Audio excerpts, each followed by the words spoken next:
మనలో వామపక్ష భావజాలం ఉండి ఉంటే అమెరికాకి ఇప్పుడు వీసా రాదు, స్టూడెంట్ వీసా.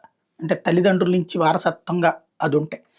అట్లాగే మతపరమైనటువంటి పెచ్చ ఉంటే, లైక్ మైనారిటీ సామాజిక వర్గాలు, ముస్లిం సామాజిక వర్గానికి సంబంధించిన వాళ్ళకి అమెరికా మీద విపరీతమైనటువంటి ద్వేషం ఉంటుంది. మేబీ అది పాకిస్తాన్ వలనో, ఇరాన్ వలనో, లేకపోతే ఆ భావజాలాల వలన ఇక్కడ నేర్చుకున్నటువంటి ఆలోచన లేదా వాళ్ళ పెద్దలు అలా మాట్లాడుకుంటుంటారు కాబట్టి ఆ రూట్లో నుంచి అమెరికా మీద ద్వేషం పెంచుకుని అమెరికా చర్యల మీదన నెగిటివ్ కామెంట్లు, నెగిటివ్ స్టేట్మెంట్స్ ఇట్లాంటివి చేస్తూ ఉంటుంటారు.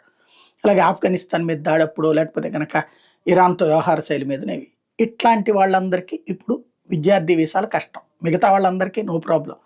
ఇలాంటి వాళ్ళకి మాత్రమే ఇప్పుడు సమస్య. అమెరికాకి వ్యతిరేకంగా, అమెరికా విధానాలకి వ్యతిరేకంగా, అమెరికా ఆలోచనలకు వ్యతిరేకంగా ఉండేవాళ్ళు పోనీ అమెరికాలో ఉన్న మానేస్తే వాళ్ళకే ప్రాబ్లం లేదు. కానీ అట్లాంటి వాళ్ళు ఇప్పుడు వీసాకి అప్లికేషన్ పెట్టుకుంటే ఖచ్చితంగా సోషల్ మీడియా స్క్రూటినీ పెడుతున్నారు. లేదు నాకు అసలు సోషల్ మీడియా అకౌంట్ లేదంటే రానియరు. అకౌంట్ ఉంది అంటే ఓపెన్ చేయాలి. ఇప్పుడు పాత పోస్టులో నువ్వు ఎప్పుడెప్పుడు లైకులు కొట్టావో అవన్నీ తీయడం సాధ్యం అవుతుందా? లేదు ఎప్పుడెప్పుడు కామెంట్ పెట్టావు నీకు అవన్నీ గుర్తుపెట్టుకుని చేయడం సాధ్యం అవుతుందా? కాదు. ఒకవేళ అట్లాంటిది ఏదైనా ప్రయత్నించినా ఇప్పుడు ఆటోమేటిక్గా కనబడుతుంది. ఎందుకంటే ఫేస్బుక్ కూడా అమెరికా వాడే కదా, వాడు ఇదిగో ఇట్లా ఈ మధ్యన మార్చారంటాడు. అక్కడ కూడా వీసా తిరస్కరణకు గురవుతుంది.